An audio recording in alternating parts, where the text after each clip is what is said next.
নমস্কার, আমি মৌসুমি। আবার এসে গেছি হেসেলে একদম অন্যরকম রেসিপি বলবো না, আবার অন্যরকমই সবাইকার চেনা পরিচিতি ঘুগনি। কিন্তু আমি একটু অন্যরকম করে করেছি, না দেখলে একদম বুঝতে পারবেন না। এই যে দেখতে পাচ্ছেন জিনিসটা পোস্ত পোস্ত মতো লাগছে, কিন্তু পোস্ত নয়। তার জন্য দেখতেই হবে পুরো ভিডিওটা, না দেখলে একদম বুঝবেন না। স্কিপ করে চলে গেলে পুরো ভিডিওটা দেখবেন, তবেই বুঝতে পারবেন। দুর্দান্ত স্বাদের, বাড়ির লোক বারবার বলবে যে কি করেছো আর একবার করো। তাই দেখে নি আমরা কিভাবে করেছি আর কি কি লেগেছে।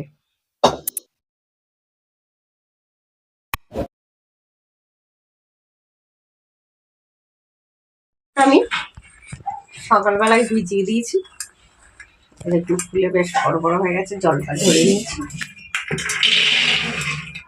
500 গ্রাম মটর আছে,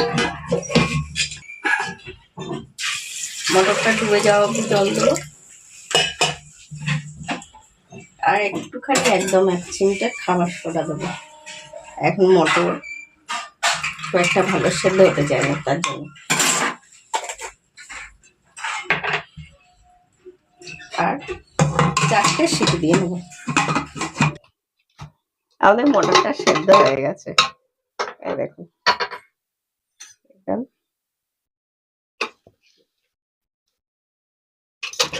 গলেও যাবে না, আর খুব শক্ত শক্ত একদম থাকবে না।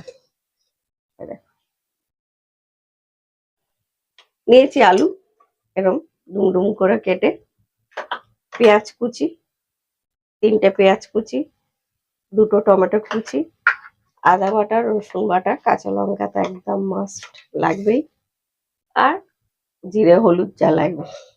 রান্নাটা দেখতে থাকুন, তবে তো বুঝবেন। তেল,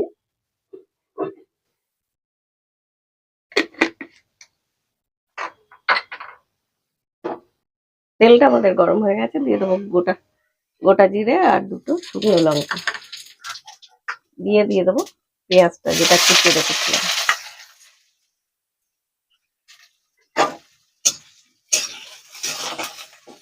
এর মধ্যে 2টো তেজপাতা দিয়ে দেবো।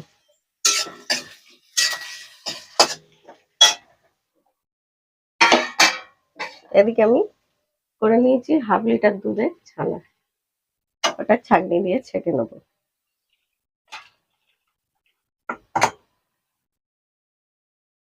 জলটা ঝরে যায়। 1 চামচ আদা বাটা, রসুন বাটা 1 চামচের একটু কম, ঝাল যেরকম খাবেন সেরকম কাঁচা লঙ্কা বাটা দিচ্ছি, যেরকম খাবেন সেই অনুযায়ী ঝালটা দেবেন। জিরে গুঁড়ো, ধনে গুঁড়ো,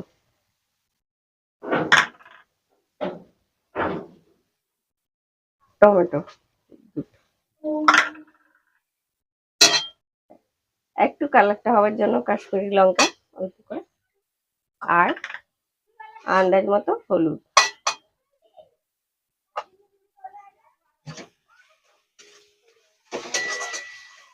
তবে মশলা কষা না হলে ভালো, একদম ভালো হবে না। যারা রেসিপিটি দেখছেন ভালো লাগলে প্লিজ একটি লাইক করবেন, কমেন্ট করবেন, শেয়ার করতে ভুলবেন না। যে সকল বন্ধুরা পেজে নতুন দেখছেন প্লিজ একটা ফলো দিয়ে যাবেন, আর যারা ইউটিউবে দেখছেন চ্যানেলটি সাবস্ক্রাইব করে দেবেন, পাশে থাকা বেল আইকনটি ক্লিক করে দেবেন, যাতে আমার ভিডিও এলে আপনাদের সবার আগে নোটিফিকেশন যায়। যার জন্য দিয়ে দেবো নুন, স্বাদ অনুযায়ী নুন দেবেন। নুনটা দিলে টমেটোটাও গলে যাবে, মশলাটাও বেশ কষা হয়ে যাবে। আর যদি মনে হয় কড়াই ধরে যাচ্ছে, একটু জল দিয়ে দিতে পারেন। 3 থেকে 4 মিনিট কষতে নেবো। A few minutes later. দুটা দিয়ে দেবো।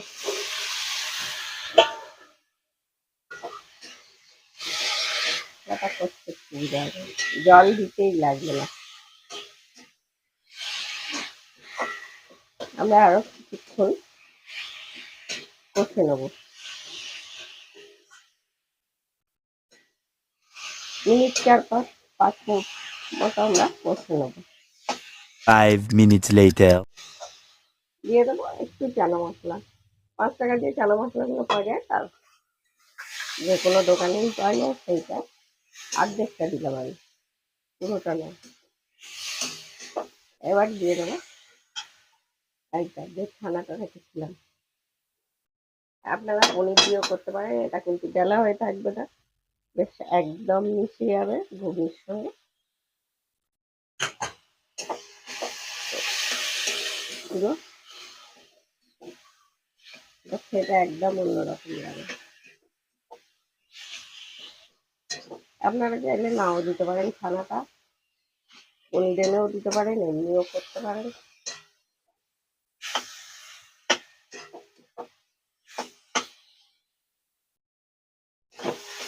এবার একটু দিয়ে দেবো চিনি। এটা কিন্তু মিষ্টি হবে না, এটা রান্নার স্বাদটাকে আরো বাড়িয়ে দেয়। যে ভাবটা কেটে গিয়ে টেস্টটা আরো বাড়িয়ে দেয়। যার জন্য অনেকে পছন্দ করেন না, তো দেবেন না, এটা আলাদা কোনো স্বাদ আসবে তা না। আমাদের কষা হয়ে গেছে, এবার দিয়ে দেবো মটরটা।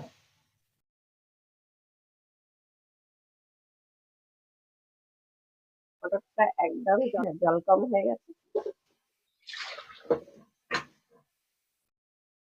মানে যা জল দিয়েছিলাম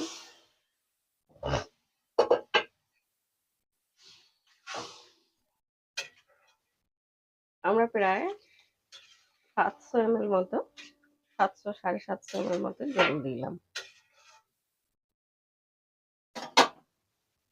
এবার একটা ঢাকা দিয়ে দেবো। ফুটে গেলে আমরা গ্যাসটা মিডিয়াম করে দিয়ে রান্না করব। A few minutes later. আমাদের ফুটে গেছে দেখুন।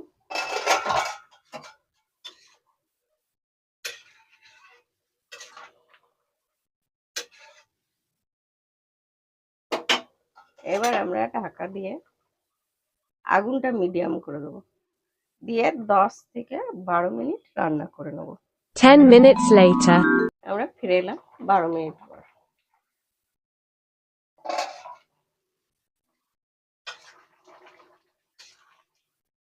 বেশ আলুটাও সেদ্ধ হয়ে গেছে, মটরটা সেদ্ধ করা ছিলই, আমাদের একদম